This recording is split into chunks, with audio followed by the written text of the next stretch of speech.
नमस्कार दोस्तों, मैं हूं तेजपाल नेगी और आप मेरे साथ देख रहे हैं हमारा हिंदी पत्रकारिता को समर्पित यूट्यूब चैनल चैनल मंत्र।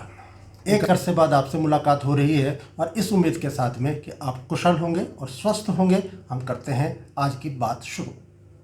पिछले एपिसोड में डॉक्टर अर्चना त्रिपाठी ने एक सवाल पूछा था। उन्होंने कहा था कि कार्यवाही और कार्रवाई शब्द में अंतर बताएं।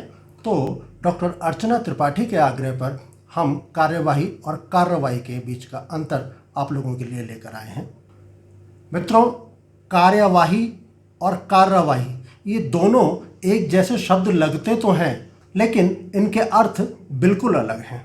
जैसे कार्रवाई का इंग्लिश में अगर आप ट्रांसलेशन करना चाहें तो उसका मतलब होता है एक्शन, और कार्यवाही का अगर आप इंग्लिश में कहीं तर्जुमा ढूंढें तो आपको मिलेगा प्रोसीडिंग। यहीं से मेरे ख्याल से आपको बहुत सारा अंतर स्पष्ट हो गया होगा। जैसे सदन में जब हम संसद में या फिर विधानसभा में या फिर अदालत में या किसी मीटिंग की कार्यवाही की बात कर रहे होते हैं, मीटिंग में क्या क्या मिनट्स सामने आए हैं, वहाँ क्या क्या फैसले हुए हैं, अगर हम वहाँ की बात कर रहे होते हैं तो उस समय जब हम खबर लिखेंगे तो उसमें कार्यवाही शब्द का इस्तेमाल करेंगे।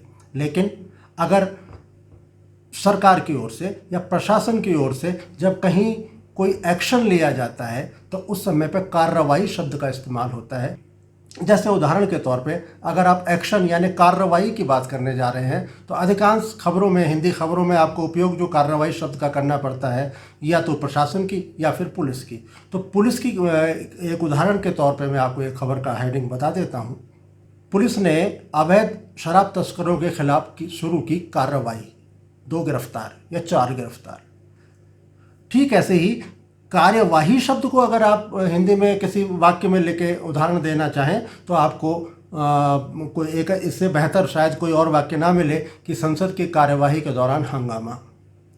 इसी तरह से विधानसभा की कार्यवाही में भी कार्यवाही शब्द ही इस्तेमाल होगा, वहाँ की खबरों में भी कार्यवाही शब्द इस्तेमाल होगा। लेकिन अगर किसी जिलाधिकारी ने अवैध अतिक्रमण के खिलाफ कार्रवाई करने के लिए कहा है तो उसमें फिर एक्शन होगा और वहाँ पे आएगा कार्रवाई।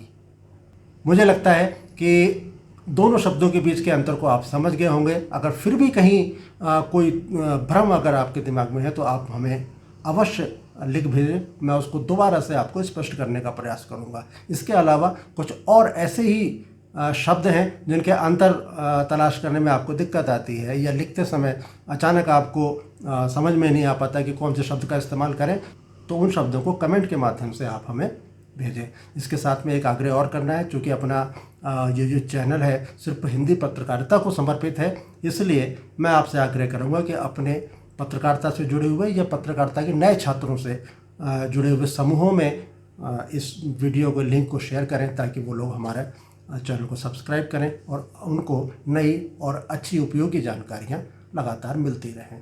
नमस्कार।